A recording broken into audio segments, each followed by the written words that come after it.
No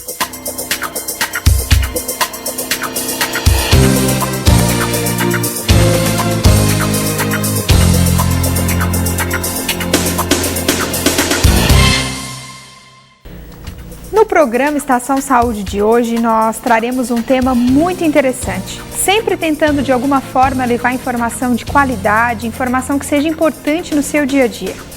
Como o tema infantil é algo que tem merecido um destaque, hoje nós conversaremos sobre transtornos psicológicos na infância.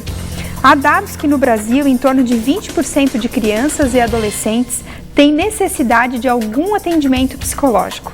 Para conversar sobre o assunto, eu recebo a psicóloga e psicopedagoga Patrícia Posa. Patrícia, muito obrigada pela tua presença aqui hoje no estúdio, por poder compartilhar comigo e com quem está em casa os seus grandes conhecimentos. Obrigada também pelo convite e a todos aqueles que estão assistindo neste momento ao programa. Então, para a gente entrar no assunto, né? Quais são os transtornos assim mais comuns, né, que vocês mais recebem no consultório hoje dentro da infância, assim?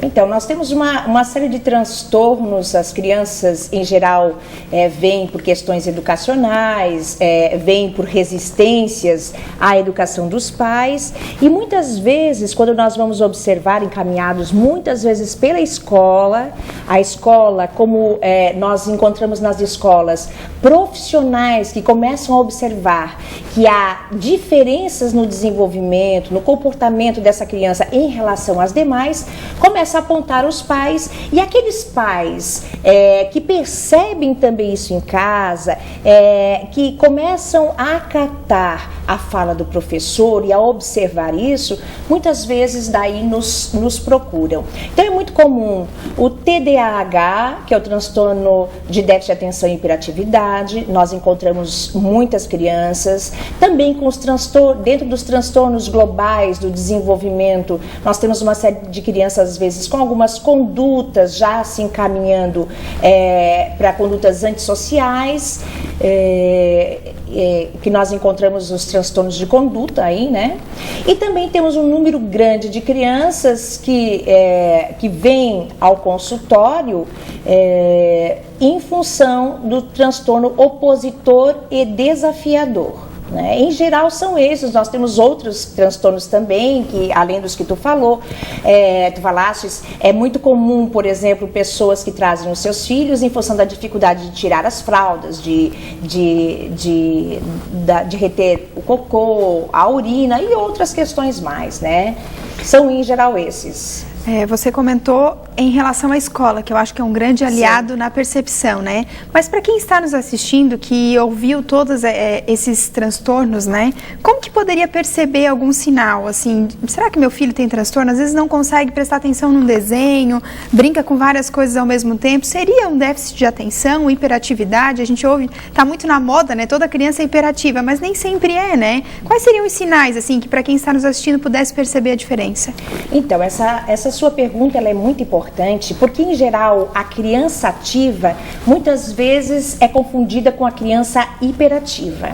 Na verdade, o TDAH, o transtorno de déficit de atenção e hiperatividade, ele contém basicamente a impulsividade em dois campos, o da atenção e o da hipercinesia. Então nós temos crianças que elas são hipercinéticas, elas se movimentam muito, o tempo inteiro para cima e para baixo, o que não quer dizer que elas tenham a hiperatividade. Por isso é muito importante que essa avaliação seja feita por um profissional no campo da psicologia, da psiquiatria infantil, da neurologia infantil, da neuropediatria, né? O que possa daí avaliar até que ponto essa hipercinesia é sinal de hiperatividade ou não. A questão é que a hiperatividade, em geral, ela é acompanhada não só da hipercinesia, da impulsividade no campo do movimento, né? Por isso, cinese é movimento, hiper, grande movimento, né? Então, não há só impulsividade no campo do movimento, mas também na questão da atenção. É claro que nós temos, dentro do transtorno de déficit de atenção e hiperatividade, diversos tipos. Nós temos, por exemplo, predominantemente hipercinético, né? Isso não quer dizer que ele não tenha também as características da desatenção, mas elas são mais amenas em relação à questão da atenção. Nós temos a criança com TDAH, como nós estamos então falando, predominante desatento, é aquele que tem menos as características da hipercinesia e acentuadas características da desatenção. E nós temos aquele misto, que tanto tem as características da hipercinesia quanto da atenção. E o importante é que não é só uma simples desatenção ou a simples hipercinesia, é a impulsividade nesse campo, é passar de uma situação a outra e assim nós encontramos. Então, para quem está em casa, os sinais, na verdade, quando percebe algo que está errado, o ideal é procurar um profissional, né?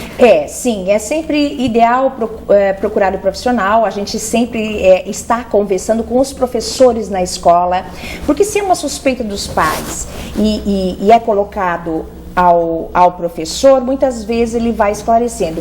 E é importante também que isso faz parte do histórico da criança. A criança, desde a educação infantil, os professores lá da educação infantil começam a dizer da falta de atenção, que vive no mundo da lua, que a criança não se concentra numa atividade, que ele não para quieto, que ele está sempre viajando. Então, essas falas vêm lá desde a educação infantil.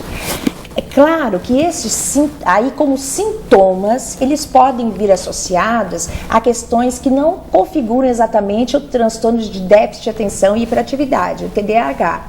Muitas vezes, por uma mudança de casa, falecimento de um ente querido, as crianças demonstram a partir dos seus comportamentos que as coisas não estão legais. Então, a criança pode ter 1 ou 2 sintomas destes e que não configuram daí o TDAH. Isso vai fazer parte do desenvolvimento da criança. Então, é muito importante já estar atento desde a educação infantil, no início, porque a tendência é que à medida que vai passando o tempo, principalmente depois que começa a alfabetização, quando começa a se aproximar o 3º ano, aí sim se acentuam as características. É claro que nós temos crianças que já desde 5, 6 anos necessitam de um tratamento diferenciado, mas há aqueles que têm características de tal forma que eles conseguem como que maquiar as características do TDAH e é a partir aí do 3º ano que começam as maiores dificuldades.